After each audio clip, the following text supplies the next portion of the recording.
Bismillahirrahmanirrahim. Assalamualaikum warahmatullahi wabarakatuh. Alhamdulillah, thumma alhamdulillah. Alhamdulillahilladzi bi ni'matihi tatimmu shalihat. Ashhadu an la ilaha illallah wahdahu la syarika lah wa ashhadu anna Muhammadan abduhu wa rasuluhu alladzi la nabiyya ba'da. Allahumma inna nas'aluka ilman nafi'a wa rizqan tayyiba wa amalan mutaqabbala. Allahumma inna nas'aluka al-huda wat-tuqa wal-'afafa wal-ghina. La ilaha illa anta subhanaka inna kunna minadh dhalimin. Amma ba'd. Kaum muslimin dan muslimat, jamaah salat subuh Masjid At-Taqwa Induk As-Sakinah Al-Mawaddah Pekanbaru rahimakumullah. Alhamdulillah, kita senantiasa bersyukur kepada Allah Subhanahu wa taala atas nikmat dan karunia yang Allah berikan kepada kita. Kembali pada pagi yang penuh berkah ini, kita diperjumpakan di rumahnya yang mulia ini dalam satu ibadah kepada Allah Subhanahu wa taala, ibadah salat subuh yang merupakan salah satu ibadah yang agung dalam agama yang mulia ini. Ucapan salat dan salam untuk Nabi kita sallallahu alaihi wasallam. Allahumma salli wa sallim wa barik ala Muhammad.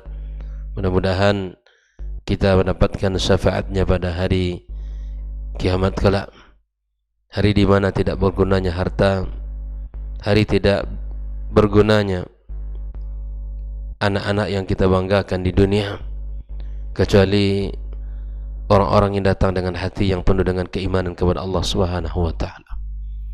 Kembali kita melanjutkan pembahasan 55 wasiat Rasul sallallahu alaihi wasallam. Pada pagi ini kita masuk kepada wasiat yang ke-48. Pada pembahasan fadlut tasbih, keutamaan kita bertasbih,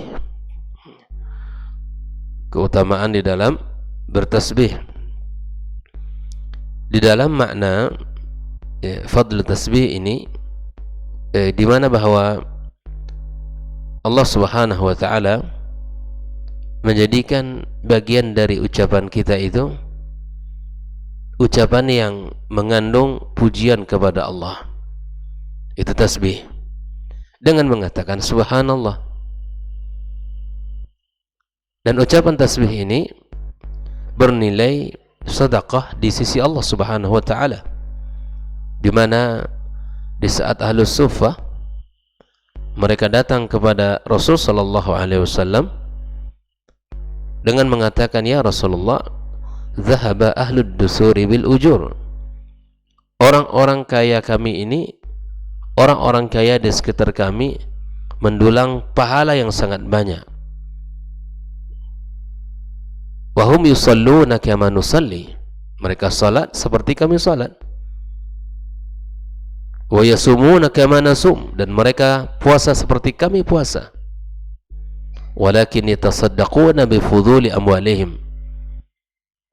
Mereka bersedekah dengan kelebihan harta yang mereka miliki. Maka Rasulullah sallallahu alaihi wasallam memberikan solusi kepada masalah mereka. Orang-orang yang ingin kebaikan mereka tinggi di sisi Allah, melihat dan sangat iri kepada orang-orang yang sangat beribadah, yang rajin beribadah kepadanya, sehingga mereka membandingkan pahala antara mereka dengan orang-orang yang ada di sekitar mereka dari kaum muslimin, orang-orang kaya.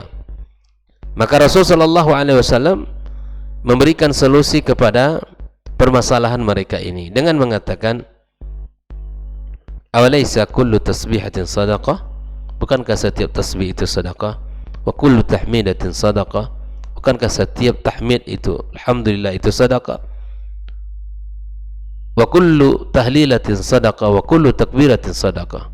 Bukankah lafaz-lafaz ya, subhanallah, alhamdulillah, ya, Allahu akbar, itu merupakan sedekah.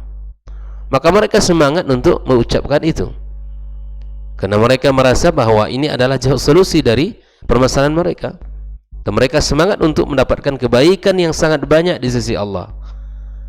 Mereka amalkan semangat. Lalu kemudian ternyata orang-orang yang kaya mereka pun mengetahui dan mereka membaca tasbih, sehingga mereka kembali datang kepada Rasulullah, ya, bahwa mereka sudah tahu apa yang telah kami lakukan. Maka Nabi SAW mengatakan, "Dzalika fadlullahi yu'tihi man yasha."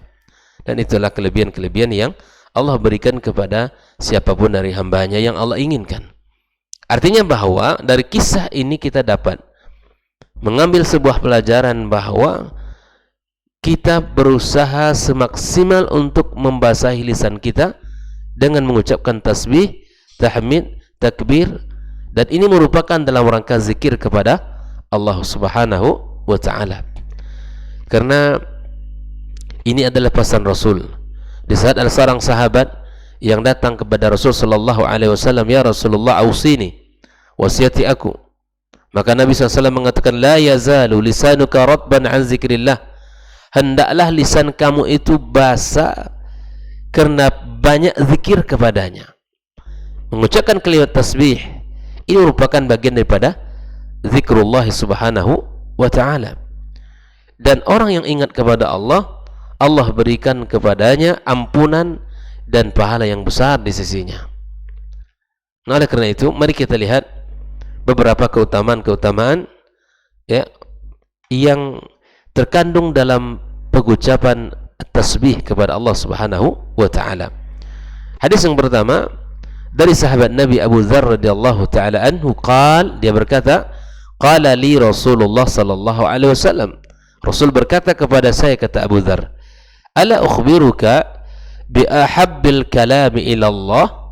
Maukah kamu wahai Abu Dzar, aku sampaikan satu kalam, satu ucapan yang paling disukai Allah. Ucapan ini disukai Allah Subhanahu wa ta'ala dan cintai olehnya. Qultu ya Rasulullah, aku berkata kepada Nabi, akhbirni bi ahabbil kalami ila Allah.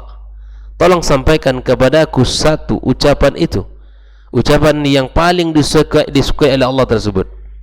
Maka Nabi SAW mengatakan, mari kita ingat baik-baik, ahabbul kalam atau inna ahabbal kalami ila Allah, sesungguhnya perkataan yang paling dicintai oleh Allah apa? Subhanallah wa bihamdih. Ya, subhanallah wa bihamdi. Maha suci Allah dengan segala pujiannya. Maha suci Allah Subhanahu wa ta'ala wa bihamdih. Ini kalimat subhanallah adalah sangat disukai dan dicintai Allah Subhanahu wa ta'ala. Kalaulah kita perhatikan betapa mudahnya kita mengucapkan ini subhanallah, dengan ratusan bahkan ribuan kali bisa kita ucapkan tanpa membutuhkan waktu yang sangat panjang atau membutuhkan tenaga yang begitu besar. Subhanallah wa bihamdi adalah ahabbul kalami ilallah. Kenapa demikian? Karena kita memujinya, menyanjungnya, dan Allah Subhanahu wa ta'ala berhak untuk disanjung, berhak untuk disanjung. Ini adalah amalan ringan yang mendapatkan pahala yang sangat besar dari Allah Subhanahu wa ta'ala. Kita sadar jemaah bahwa kita ini adalah orang-orang yang melakukan sebuah perjalanan yang terbatas waktu dan durasinya di dunia, yang sangat terbatas waktunya, tidak lama. Maka itu ikhwani, Allah sediakan bagi kita amalan-amalan yang secara praktek ringan tapi secara ganjaran besar, yaitu salah satunya ucapan subhanallah wa bihamdi, karena kalimat ini mengandung sanjungan dan ta'zim kepada Allah Subhanahu wa ta'ala. Para ayah betapa mampu dan sangat memiliki waktu untuk mengucapkan ini.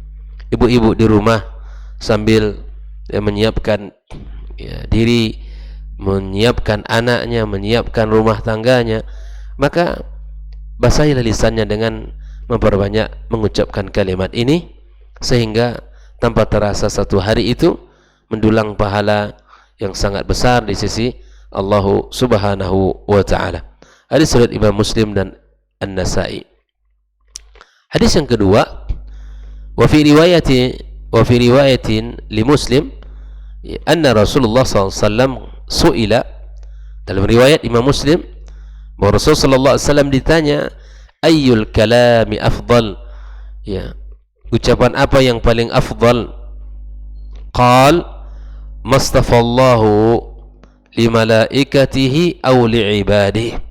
Maka Nabi mengatakan apa yang Allah pilihkan untuk malaikatnya atau hamba-hambanya.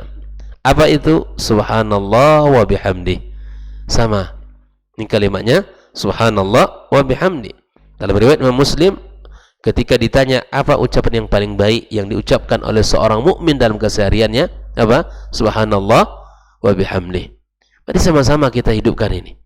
Hari-hari kita dalam perjalanan atas kendaraan dari rumah menuju tempat kantor kita, kemudian selama kita beraktivitas, kemudian kita pulang, hari-hari diisi dengan kalimat ini. Andaikan di atas kendaraan dalam menuju ke sebuah tempat, maka bisa kita ucapkan. Daripada kita melamun dan tidak memiliki makna, maka basahi lisan kita dengan memperbanyak tasbih, dengan memperbanyak ucapan kalimat la ilaha illallah dan kalimat subhanallah wa bihamdi, dan senantiasa kita memuja dan memuji Allah Subhanahu wa taala. Kemudian di dalam hadis yang lain dari Abdullah ibn Amr radhiyallahu taala anhuma qala Rasulullah sallallahu alaihi wasallam, man qala subhanallahil azim wa bihamdi, barang siapa yang mengatakan subhanallahil azim wa bihamdi, ghurisat lahu biha nakhla fil jannah, Allah tanamkan baginya sebuah pohon di dalam surga. Nakhlah, pohon kurma. Bayangkan, kalau kita hari ini tidak punya pohon kurma, kita tanam saja untuk di akhirat kita. Modalnya apa? Mengucapkan subhanallahil azim wa bihamdi. Tidak perlu kita beli bibitnya, tidak perlu kita memupuknya, tidak perlu kita menanam, Allah yang tanamkan. Ya, dengan cara mengucapkan apa? Subhanallahil azim wa bihamdi. Hari-hari ini orang berlomba-lomba berusaha untuk memperluas kebun sawitnya, maka kita berusaha untuk memperluas kebun kurma kita di akhirat, di dalam surga yang Allah tanam untuk kita, dan tempatnya bukan di dunia, tapi tempatnya di sebaik-baik tempat, ya, tempat yang abadi, itu surga Allah Subhanahu wa taala. Maka dengan mudah kita mendapatkannya. Subhanallahil azim wa bihamdi. Ada subhanallah wa bihamdi, ada subhanallahil azim wa bihamdi. Ini cara mudah kita mendapatkannya, cara mudah, isnadnya jayyid.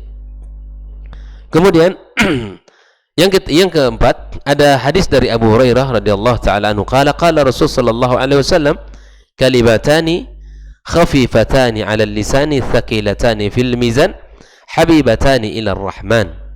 Ada dua kalimat yang sangat ringan bagi lisan kita mengucapkannya, dan ternyata berat di dalam timbangan, dan sangat disukai dan dicintai Allah Tabaraka wa Ta'ala, yaitu subhanallah wa bihamdi subhanallahil azim. Dari 4 riwayat ini, bayangkan, lihat, dari 4 riwayat ini yang sudah kita baca, semuanya adalah mentasbihkan Allah dan memuja, mensucikan dan memuji Allah Subhanahu wa taala. Ya, sebaik-baik ucapan subhanallah wa bihamdi. Kemudian ditambah dengan hadis Abdullah ibn Amr bahwa orang yang mengucapkan subhanallah wa bihamdi, subhanallahil azim wa bihamdi, ada tambahan al-azimnya, maka ditanamkan baginya satu pohon kurma di dalam surga Allah Subhanahu wa taala. Ada subhanallah wa bihamdi, itu sebaik-baik ucapan. Ada subhanallahil azim wa bihamdi, itu akan Allah tanamkan bagi yang mengucapkannya satu pohon kurma dalam surga. Dan 2 kalimat disebut dengan 2 kalimat ringan oleh lisan, memberatkan dalam timbangan, kemudian dicintai oleh Allah Subhanahu wa taala, subhanallah wa bihamdi subhanallahil azim. Digabungkan kalimat-kalimat itu. Bayangkan, ya subhanallah wa bihamdi subhanallahil azim. Dan betapa agungnya agama yang mulia ini yang senantiasa mengajarkan kita pada kalimat-kalimat yang sangat indah. Kita memuja dan memuji Allah Subhanahu wa taala. Ikhwani wa akhwati fid din, hafizakumullah wa ra'akum. Inilah Islam yang senantiasa mendidik dan menjaga kita, mentarbiyah kita agar kita menjadi orang-orang baik. Dan orang-orang yang mengucapkan kalimat-kalimat ini di dalam Islam bukanlah orang-orang biasa. Bukan orang-orang biasa. Karena az-zakirin Allah katsira wa dzakirat, laki dan perempuan yang banyak berzikir itu Allah jadikan baginya ampunan dan Allah berikan kepadanya pahala yang besar di sisi Allah Subhanahu wa taala. Nah, orang-orang yang membiasakan zikir ini, orang-orang yang membiasakan zikir ini disebut oleh Nabi orang yang hidup. Orang yang membiasakan zikir itu adalah orang hidup. Sementara orang-orang yang melupakan zikir kepada Allah Subhanahu wa taala walaupun dia masih hidup tapi telah dianggap orang yang mati. Mathalul ladzi yadhkuru rabba wal ladzi la yadhkuru kamathal hayy wal mayyit. Umpamanya sangat jelas dan bedanya sangat jauh. Nabi SAW senantiasa memberikan perumpamaan agar kita lebih mudah memahaminya. Dan Nabi SAW menyebutkan dalam perumpamaan ini dua kondisi yang sangat berbeda. Kondisi yang terpuji, yang senantiasa berzikir kepada Allah dan dianggap orang yang hidup, secara fisik, secara ruhi. Dan yang kedua, orang yang tercela, orang yang mati walaupun fisiknya masih hidup. Ikhwani wa akhwati fi din, hafizakumullah wa ra'akum. Wa tidak ada jalan untuk kita memperbaiki niat dan azam kita, memperkokoh semangat kita di dalam mengucapkan. Semoga ini adalah amalan yang paling sering kita lakukan dalam kehidupan kita menjelang sisa-sisa atau menjelang kematian kita. Disebut orang-orang oleh Allah orang-orang yang az-zakirin Allah katsira, laki-laki yang paling banyak berzikir kepada Allah Subhanahu wa taala. Makanya ketika berbicara tentang zikir, kedua kita siapa? Rasul sallallahu alaihi wasallam. Orang yang paling sering berzikir. Sehingga satu ketika ada sahabat yang bertanya kepada baginda kita, ibunda kita Aisyah radhiyallahu taala anha tentang Rasul sallallahu alaihi wasallam, "Kaifa kana yadhkuru Rasul sallallahu alaihi wasallam?" Bagaimana Nabi itu berzikir? Apa jawaban Aisyah radhiyallahu taala anha? "Wa kana yadhkurullaha fi kulli ahyani." Nabi itu berzikir dalam setiap kondisi dan keadaan. Apa maknanya? Dalam kondisi senang Nabi berzikir, dalam kondisi susah Nabi berzikir. Di pagi hari Nabi berzikir, di sore hari Nabi berzikir, di saat dia berdiri Nabi berzikir, di saat dia duduk berzikir, di saat dia berbaring berzikir. Dalam kondisi apapun, dalam keadaan bagaimanapun, dia dalam kondisi berzikir kepada Allah Subhanahu wa taala. Ibnu Qayyim menyebutkan puluhan faedah zikir yang didapatkan oleh seorang mukmin. Ada puluhan faedah yang didulang oleh seorang mukmin di saat dia berzikir itu. Bahwa di antara hikmahnya kembali kepadanya, manfaat itu akan kembali kepadanya. Kalau kita ingin termasuk salah satunya orang yang diingat Allah, maka ingatlah Allah. Kalau kita ingin termasuk orang-orang yang diingat Allah, maka ingatlah Allah Subhanahu wa taala. Jangan sampai kita melupakan Allah Subhanahu wa taala. Apalagi di dalam hari-hari kita yang sungguh itu adalah hari-hari yang akan dihisab Allah Subhanahu wa taala di hari kiamat kelak. Apakah ia diisi dengan perkara-perkara yang sia-sia ataukah ia diisi dengan perkara-perkara yang bermanfaat di sisi Allah Subhanahu wa taala. Ikhwani wa akhwati fid din, hafizakumullah wa ra'akum. Masih banyak kalau kita ingin berbicara tentang bentuk-bentuk zikir dan bentuk-bentuk manfaat serta lafaz-lafaz yang telah Nabi sallallahu alaihi wasallam sebutkan. Namun semua itu adalah tidak akan cukup waktu untuk membahasnya.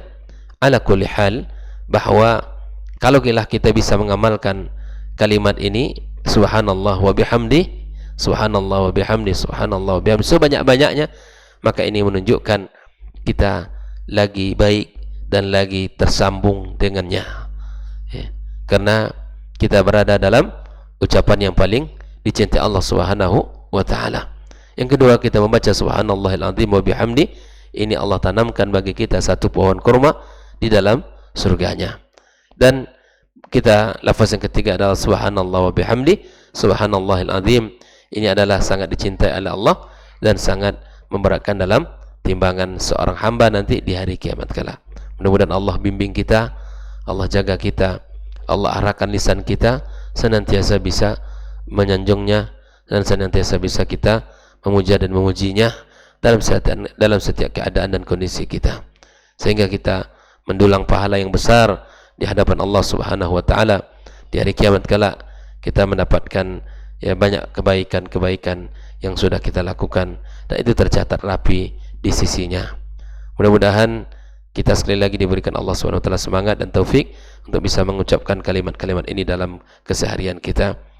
Terus kita ajarkan kepada anak-anak kita, kepada pasangan kita, sehingga pun mereka mengamalkannya dan membacanya serta membiasakannya. Maka inilah pembahasan kita pagi ini. Mudah-mudahan Allah Subhanahu wa taala berkahi. Wa sallallahu ala nabiyyina Muhammadin wa sallam. Wa subhanakallahumma wa bihamdika asyhadu an la ilaha illa anta astaghfiruka wa atubu ilaik. Wassalamualaikum warahmatullahi wabarakatuh.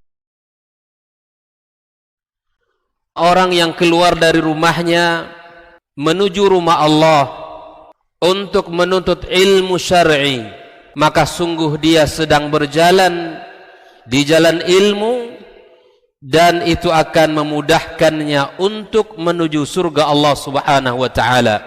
Man salaka tariqan yatlubu fihi ilman salakallahu bihi tariqan min turuqil jannah.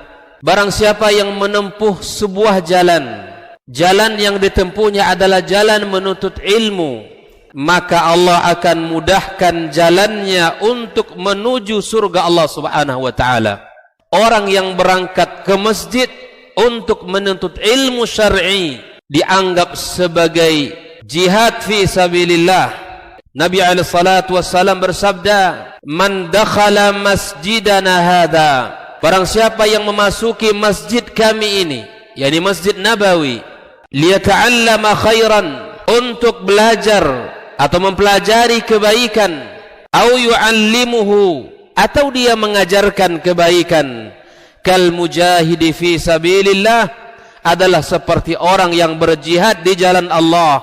Mudah-mudahan kehadiran kita di rumah Allah yang mulia ini, tujuan kita hanya satu, untuk mencari ridha Allah tabaraka wa taala. Mudah-mudahan ilmu yang kita pelajari, ilmu yang memberikan keberkahan, yang menerangkan jalan kita dan senantiasa menjaga kita di jalan Allah Subhanahu wa taala.